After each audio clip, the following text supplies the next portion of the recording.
J'ai choisi un sujet, le fils cadet. C'est cette parabole est considérée comme la clé de la bonne nouvelle et se situe dans un contexte de joie. Mais comme dans la vie réelle, la douleur traverse l'existence de tous ces personnages.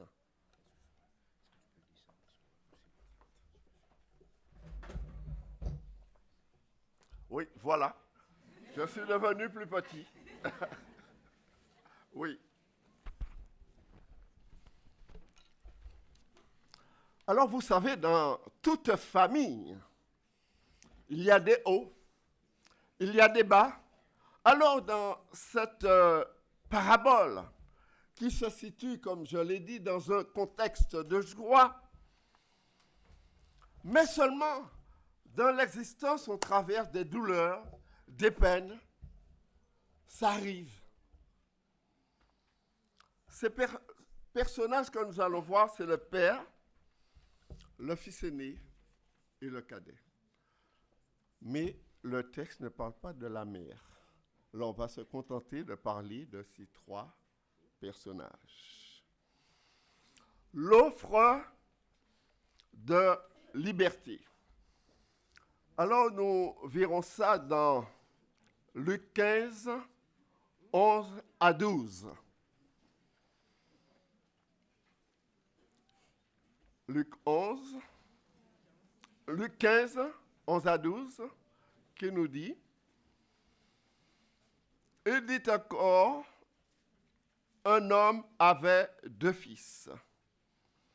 Le plus jeune dit à son père, mon père, donne-moi la part de bien qui doit me revenir.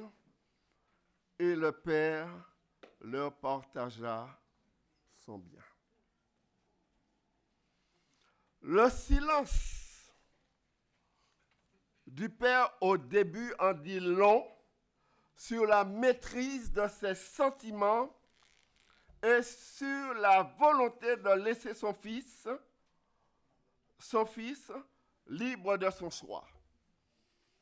Je vois ici difficilement, quel que soit le parent qui garderait le silence devant un fils qui vient lui demander des biens. Il va lui dire, mais ça ne va pas. Où as-tu travaillé? Mais je ne suis pas mort, je suis encore vivant. On a du mal à croire ça. Et le père garde le silence. Il ne veut en rien imposer sa volonté pour permettre à son fils de faire sa propre expérience.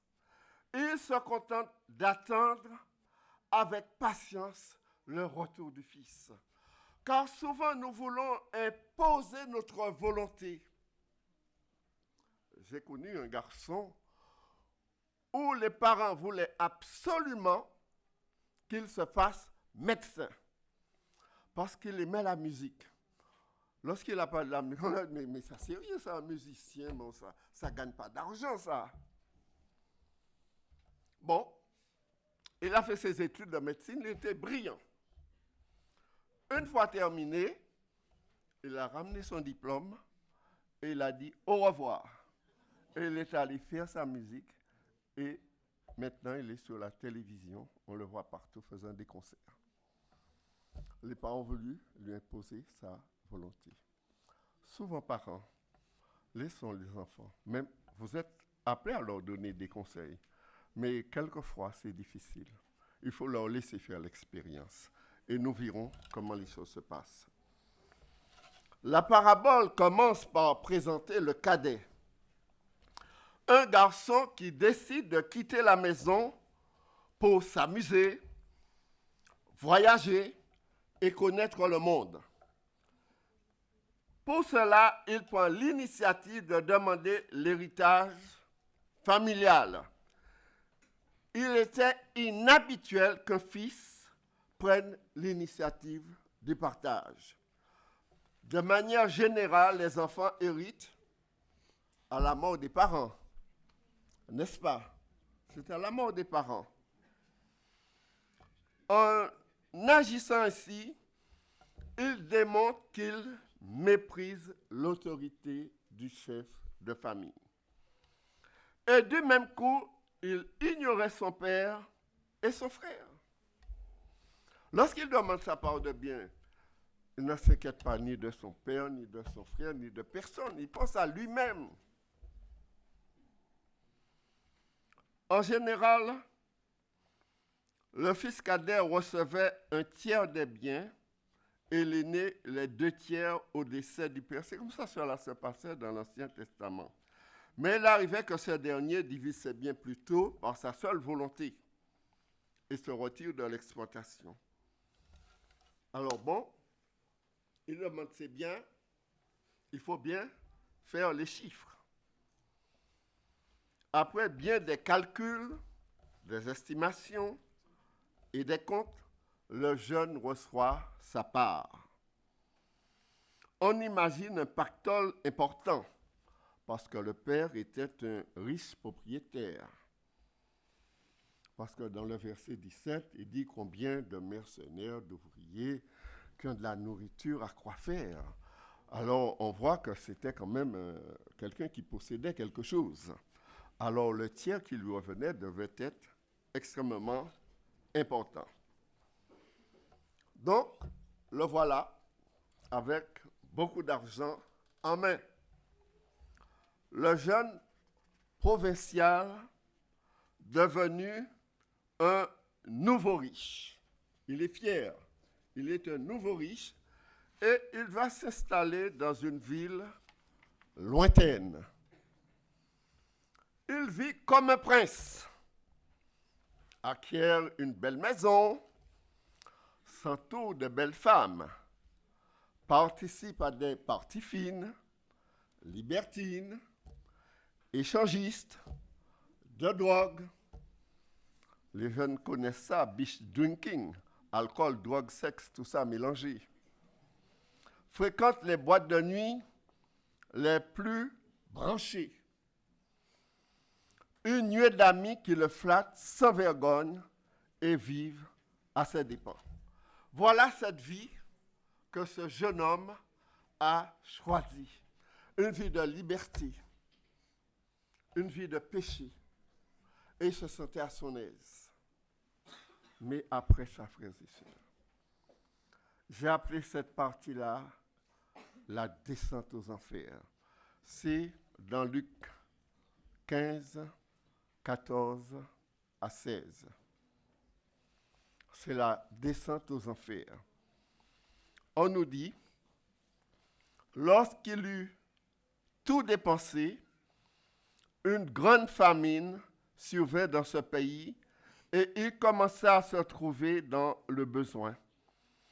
Il alla se mettre au service d'un habitant du pays qu'il envoya dans ses champs garder les pourceaux. Il aurait bien voulu se rassasier des carousses que mangeaient les pourceaux, mais personne ne lui en donnait. C'est ainsi qu'un jour, consterné, il découvre que sa course au plaisir est finie et qu'il n'a plus ni or, ni argent, ni bronze. De plus, il a perdu sa santé, ses ressources, ses amis. La situation s'avère difficile et pressé par la faim, l'héritier ruiné finit par garder des cochons. Ceci est très important, car le porc était considéré comme un animal impur. Les Juifs, même morts, ne touchaient pas au cochon. Cette image nous est donnée pour montrer à quel point il est descendu à garder les cochons. Ce n'est pas possible. Et deuxièmement, comme il y a de la famine, il avait tellement faim qu'il se nourrissait de la nourriture. Je ne vois pas une personne ici que je vais mettre dans une porcherie pour manger la nourriture de... Pas une personne ici ne le ferait. C'est pour vous montrer, frères et sœurs, à quel point il est descendu. C'était une grande humiliation pour un juif que de s'abaisser à nourrir des porcs. Et manger leur nourriture était aussi une humiliation sans mesure. Jésus souligne ainsi que le fils cadet est vraiment tombé très bas. Comme beaucoup de personnes rebelles et immatures, le fils cadet veut être libre de vivre comme bon lui semble. Et il ne pense pas à revenir à la maison que lorsqu'il touche le fond du gouffre. L'être humain doit souvent passer par de cruelles déceptions et par des aventures pénibles avant de consentir à regarder à celui qui seul peut le sauver. Le nouveau pauvre, c'était un nouveau riche, mais maintenant il est devenu un nouveau pauvre, qui a sacrifié sa jeunesse sur l'autel des plaisirs, constate qu'en ce monde, les loisirs prolifèrent, mais qu'en réalité, les frustrations et les peines abondent davantage. Il réfléchit. Revenir comme un mendiant, pieds nus, en haillons, malade, sans force, déshonoré, obligé de reconnaître devant tous sa stupidité. Voilà la triste réalité. Et je parle particulièrement aux jeunes. C'est vrai, il y a beaucoup de plaisirs qui nous sont faits. Mais réfléchissez à la fin, ce qui risque d'arriver. Alors, quelque chose se passe. Dans Luc 15, 17 à 19. La prise de conscience. C'est très important. C'est une étape importante pour chacun de nous. Quelle que soit notre situation, de prendre conscience de ce que nous sommes. Alors, le texte nous dit, étant rentré en lui-même, dans toute la profondeur, il a réfléchi, il s'est assis, il est rentré en lui-même. Il se dit combien de mercenaires chez mon père ont du pain en abondance. Et moi ici, je meurs de faim. Je me lèverai et j'irai vers mon père. Et je lui dirai, mon père, j'ai péché contre le ciel et contre toi. Je ne suis plus digne d'être appelé ton fils. Traite-moi comme l'un de ces mercenaires. Il revient à lui-même et prend conscience de son état misérable et de la douleur qu'il a sans doute causée à son père. Le jeune égaré dans sa descente a dû toucher le fond pour pouvoir se relever. Quand une personne est sur le point de se noyer, y compris dans un naufrage spirituel, le fait de toucher le fond déclenche un sursaut de survie qui le propulse vers la surface, vers le salut. Quelle décision il prend face à cela? Il prend une décision. Et c'est le verset 20 qui nous dit, il se leva et il alla. Ces deux mots-là ont toute leur importance. Lorsque dans notre vie chrétienne, il nous arrive de chuter, de tomber, il ne s'agit pas de se relever pour se plaindre, pour pleurer, mais de prendre la décision de se lever et il fit quelque chose d'autre. Il alla. Il n'est pas resté sur place. Ces deux verbes d'action sont très importants. De se lever, frères et sœurs. Lorsque vous avez un problème, quelque chose, ne restez pas assis à vous lamenter. Couchez à vous lamenter. Levez-vous et marchez, mais dans la bonne direction. C'est très important.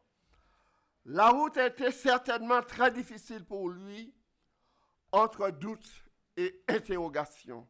Parce que lorsqu'il a pris la décision, ce n'était pas facile, frères et sœurs. De sortir d'où il était, de retourner vers son père. En voyant la maison, troublé par les souvenirs de son adolescence agitée et par l'angoisse de trouver la porte fermée, il est sur le point de renoncer. Lorsqu'il arrive, parce que, vous savez, il se dit, bon, que vont penser les voisins? Mon frère, ma soeur, que vont penser les gens? Parce qu'on se pose beaucoup de questions. Même vous, que va penser l'Église? Que va penser un tel? Que va penser un tel? On se pose beaucoup de questions. Mais, frères et sœurs, à partir du moment que vous avez pris la décision de vous lever et de marcher vers la maison du Seigneur, quels que soient les obstacles qui peuvent se soulever, même de la part d'un frère, continuez la route, continuez le chemin et allez de l'avant. Et le Seigneur sera avec vous. Mes frères et sœurs, à un moment, il voulait renoncer. Il s'est dit, c'est pas possible. Dans la tenue, comment je suis sale, je sens. Les cheveux ébouriffés. Je suis dans une situation déplorable. Il veut retourner. Mais il n'a pas le temps. La porte s'ouvre et quelqu'un sort en courant avec peine, mais résolument à sa rencontre. Oh, c'est une belle chose, frères et sœurs. Il n'a pas le temps. La porte s'ouvre et quelqu'un vient l'étreindre. Le père et le fils tombent dans les bras l'un de l'autre. Le fils, confus et tremblant, embrassant des larmes, se met à balbutier le discours qu'il a préparé au fond de la porcherie. Le père accueille son fils sans reproche. Oh, je vois difficile, frères et sœurs. Nous aimons des reproches. Nous sommes comme les moulins là, à Chanson. On aime des reproches. Parce qu'il y a certains parents, oh, c'est vrai, bon, tu me donnes pas dans ces trois-là. Mon argent, ah, surtout c'est de l'argent, hein. Ah, qu'as-tu fait de mon argent? D'où sors-tu? Où es-tu allé? Tu m'as fait honte. Ah, il n'y a pas de choses qu'on n'aurait pas dit. Et chaque parent ici, je sais comment ça se passe. Je sais comment ça se passe. On n'est pas exempt. Mais quelque chose d'extraordinaire. Extraordinaire. Le père accueille son fils sans reproche. Et en interrompant la confession de ce dernier, il ne lui donne même pas le temps de se confesser. Il n'écoute même pas la confession de son fils. Il le libère de sa culpabilité immédiatement, en n'y faisant aucune allusion, et le réhabilite comme fils de la maison. Ces mots affectueux, mon fils, qui redonne au cadet toute sa valeur de fils aimé du Père, et par les préparatifs de la fête qu'il ordonne au verset 22 à 24. Frères et sœurs, c'est un moment poignant où le Père retrouve son fils qui était mort, spirituellement parlant. Il retrouve ce fils. Il ne fait pas d'allusion. Il le reçoit sans reproche. Alors, que dit le Père? Quelle est sa réaction vis-à-vis des serviteurs? Qu'est-ce qu'il leur demande? Apportez la plus belle robe et l'en revêtez. Mettez-lui un anneau au doigt et des souliers aux pieds. Amenez le veau gras et tuez-le. Mangeons et réjouissons-nous, car mon fils que voici était mort et il est revenu à la vie. Il était perdu et il les retrouvé. Et ils commencèrent à se réjouir. Ceci, frères et sœurs, me réjouit, moi, de voir la compassion du Père envers ce fils qui a gaspillé de l'argent, qui a mené une vie dissolue. Le Père accepte. Et nous retrouvons dans Zacharie comment l'image où Dieu dit « ôtez-lui ses vêtements sales », puis dit à Josué « voici, je t'enlève ton iniquité et je te revêts d'habits de fête. » Voilà ce que le Seigneur fait pour nous, frères et sœurs. Il nous revêt d'habits de fête. Il nous enlève nos vêtements sales. Voilà ce que fait le Maître. Frères et sœurs, dans son grand amour, Dieu cherche et trouve les pécheurs. Peu importe pourquoi ou comment ils se sont perdus. Non, ce que le Seigneur veut, que nous revenions à lui. Il nous cherche, frères et sœurs. Est-ce que nous sommes prêts ce matin à aller vers lui? C'est la question que je me pose.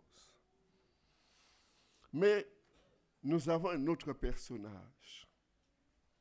C'est l'attitude du frère aîné. Alors, voilà un frère aîné qui revient des champs, il revient du travail. Lui, il revient au moins du travail. Il entend de la musique, de la danse. Il n'a pas été prévenu. Il ne sait pas qu'il y a une fête, il y a tout ce qui se déroule à la maison. Il fait appel à un serviteur. Et le serviteur dit, c'est ton frère qui est revenu. Quelle a été votre attitude, frères et sœurs? Ah, pareil. Pareil. Et là, souvent, j'ai entendu ça. Ah, je me suis tué pour ma maman, j'étais à la maison, c'est moi qui ai fait la lessive. Et l'autre n'a rien fait, c'est elle qu'on donne. Et moi, je n'ai rien. On se plaint toujours. Alors le fils se dit, mais ce n'est pas possible. Voilà un qui a été dépensé de l'argent, qui a mené de la bombance. Et voilà que mon père donne une fête et moi, je suis là, même pas un agneau. Ah. L'aîné a de la peine à accepter le retour de son jeune frère. Aujourd'hui, il est tout aussi difficile d'accepter des frères et des sœurs qui viennent à Christ après avoir mené de façon notoire une mauvaise vie. Suscite souvent la méfiance et les églises ont de la peine à les intégrer. Nous avons cette même attitude ici de ce frère ici. On a toujours de la méfiance. Et à partir de ce moment-là, vous n'avez plus de poste à l'église. Vous avez une étiquette. Et les commissions de nomination, moi personnellement, je n'aime pas faire partie de ces commissions-là. Parce que souvent, c'est des règlements de compte. Personne ne vient vous dire quoi que ce soit, mais là, on déballe tout, ce qui n'est pas sérieux. Alors, c'est pour cela, frères et sœurs, nous devrions, au contraire, nous réjouir avec les anges lorsqu'un pécheur change d'attitude et se tourne vers Dieu. Cela est très important, frères et sœurs. Et la Bible nous dit qu'il y a dans le ciel pour un Amen. Alléluia. Pour un seul pécheur que 99, jusqu'ils n'ont pas besoin de repentance. Souvent, le ciel est en émoi. Il y a de la fête au ciel. Alors qu'ici, il y a des mécontents. Des gens qui ne sont pas contents lorsqu'un pécheur se repent. Et je pense que c'est la chose la plus importante. Certains critiques condamnent les autres parce qu'ils ne sont pas à la hauteur de leur norme de sainteté. Vous savez, il y a des gens qui pensent avoir des normes plus élevées que d'autres. Ils sont plus spirituels que d'autres. Ils ont un homme spirituel qui leur permet de critiquer, de condamner. Que rien ne nous empêche jamais de pardonner. En effet, le refus de pardonner nous empêche d'expérimenter une joie intérieure profonde et de partager avec les autres. Parce que lorsque vous avez un ressentiment contre quelqu'un, eh bien, c'est à l'intérieur de vous, ça vous ronge. Mais lorsque vous avez expérimenté le pardon, eh bien, il y a une joie qui peut se partager. Ne mettons pas de frein à notre joie. Pardonnons à ceux qui nous ont fait du mal. Dans cette parabole, le frère aîné représente les pharisiens qui s'irritent de voir des pécheurs accueillis dans le royaume de Dieu. Et Ecclésiaste 7, verset 16 nous dit, « Comment peut-on être juste à l'excès et trop sage ?» Et nous dit, « Ne sois pas juste à l'excès et ne te montre pas trop sage. Pourquoi te détruirais-tu » Parce qu'il y a certaines personnes qui, de par leur comportement, pensent qu'ils sont plus justes que d'autres, qu'ils sont plus sages que d'autres, qu'ils sont à part. Il s'agit d'un avertissement contre l'orgueil, du légalisme ou de la prétendue justice. Certains deviennent si sages ou si justes à leurs yeux qu'ils se laissent duper par leurs pratiques religieuses. Leur vision des choses est si rigide, si étroite, qu'ils oublient que la justice vise à rendre gloire à Dieu. Si un sentiment d'autosatisfaction nous empêche de nous réjouir du salut des autres, nous ne sommes pas meilleurs que les pharisiens. Si le fils prodigue faisait partie de l'une de nos églises, frères et sœurs, je suis sûr qu'il aurait été rejeté, compte tenu des chefs d'accusation. Et sa radiation était assurée. Il y a un verset que j'aime beaucoup dans la Bible, qui se trouve dans un petit verset, dans 2 Corinthiens 3, le verset 6. Il nous a rendus capables d'être ministres d'une nouvelle alliance, non de la lettre, mais de l'esprit. Car la lettre tue, mais l'esprit vivifie. La lettre tue. La lettre tue, mais l'esprit fait vivre. Signifie que tenter de trouver le salut en observant les lois de l'Ancien Testament n'aboutit qu'à la mort. Ce n'est qu'en croyant au Seigneur Jésus-Christ que l'on peut recevoir la vie éternelle par le Saint-Esprit. La loi morale continue de montrer ce qu'est le péché comme obéir à Dieu. Mais nous ne trouvons le pardon qu'à travers la compassion et la grâce divine. Et pour illustrer, car la lettre tue, mais l'esprit fait vivre. Il y a l'exemple de cette femme adultère. Cette femme prise en flagrant délit d'adultère. On l'emmène devant Jésus. Et ceux qui s'adressent à Jésus sont des docteurs en théologie, des docteurs de la loi. Ils posent une question précise à Jésus, où Jésus ne pouvait pas se dérober à la question, car cette loi existait, était applicable du temps de Jésus, la lapidation. Que faire? Jésus, à ce moment-là, a écrit différents péchés. En le lisant, ils sont tous partis. Quelle leçon qui se dégage? Jésus a voulu nous dire que nous sommes tous pécheurs, y compris moi le premier. Nous sommes tous pécheurs. Nous n'avons pas des paliers ou des gens qui pensent qu'ils ont une situation spirituelle plus élevée que d'autres. Nous sommes tous pécheurs et tous nous avons besoin de la grâce de Dieu. Et c'est pour cela que ceux qui ont emmené cette femme, il y avait parmi eux qui avaient couché avec cette femme. Mais ils voulaient prendre Jésus au piège. Mais Jésus ne leur a pas dit de ne pas appliquer la loi, parce que c'était la loi.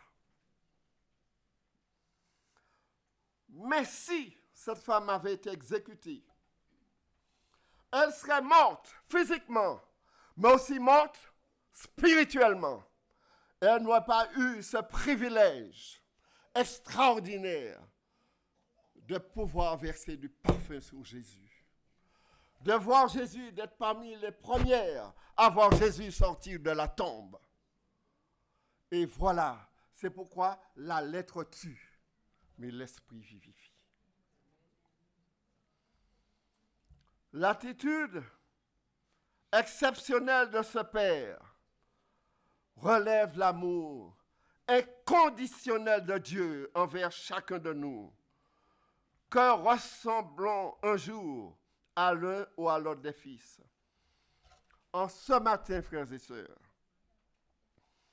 Jésus nous offre la liberté de choisir notre vie, suivre nos passions ou le suivre.